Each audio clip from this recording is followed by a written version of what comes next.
Now onto my Blu-rays. First is The Wedding Singer. The special features on this, there is a backstage look at the wedding singer on Broadway, the actual trailer. The extras aren't really very much, pretty much a bare bones release. The Broadway thing wasn't really my thing in terms of an extra. But the movie itself, picture quality was really good. You could see the fabric of the clothing, you could see all the texture in it, and the sound was really good. And overall the movie itself, I don't know if you guys ever watched it, but this movie's hilarious. I still laugh. Do you really want to hurt me? Every time I hear that part in the movie, it makes me laugh. But yeah, I would recommend this. This is what the inside looks like. Yeah, and the next one is World's Greatest Dad with Robin Williams. I know I'm a huge fan, so I blind bought this, and it's written and directed by Bobcat Goldthwait. He's the guy in a police academy who's like, like really screechy voice. Zed in the police academy, and I know I can't do a good impression of it. But yeah, there weren't any extras because I bought this used at Blockbuster. They did a really good job though. They didn't have the sticker or anything, just a smudgy little thing on the front. But overall, the movie itself was surprisingly very well done. The video, in and out, portions of it are really well detailed, and some other ones it seems like DVD quality kind of, but obviously a little bit better. Like in terms of some of the skin tones, like you couldn't really, it wasn't the same as the scene before. So there's some problems in it, but I mean for the most part, it was really well done. Sound, it was average, and it was a really surprising story. It's kind of a dark humor in it, so if you're like, I don't know, if you're into exploring into comedies that aren't exactly, politically correct, this one's a good movie. So check it out if you're interested in those type of comedies. This one beats them all, and it's One Flew Over the Cuckoo's Nest. I bought this on DVD, never got around to watching it for some reason. I was told it was a good movie.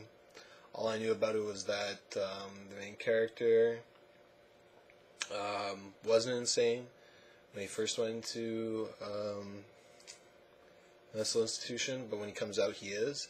That's the only part I knew about the movie. I never watched it, never read a review about it. That's all I knew about it, just from word of mouth.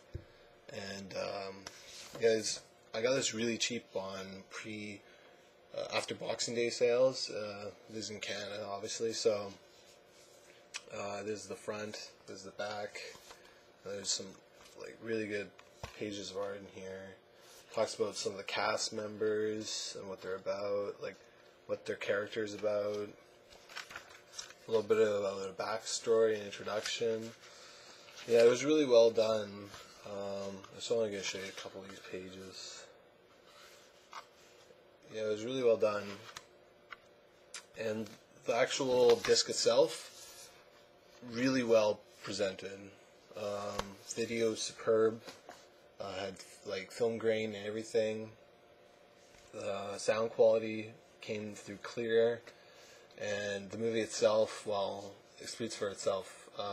Characters in it really play like an insane person. You don't even know whether or not they just gotten some mental institution people, or they're just really good actors, and they were just really good actors.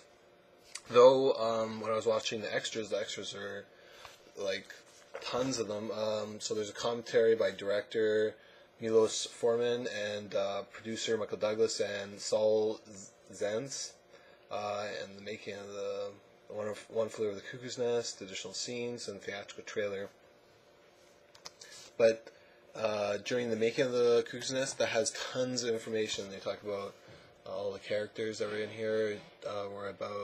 Were at a mental institution for about a week to get their part down, and some of them would stay they would all stay there and have their own sleeping quarters and would put all their stuff there as if they were just living in there, because it was shot actually in a mental institution. So it was interesting how the movie was very surreal for the people that were playing the characters, that they could actually get down their part very easily.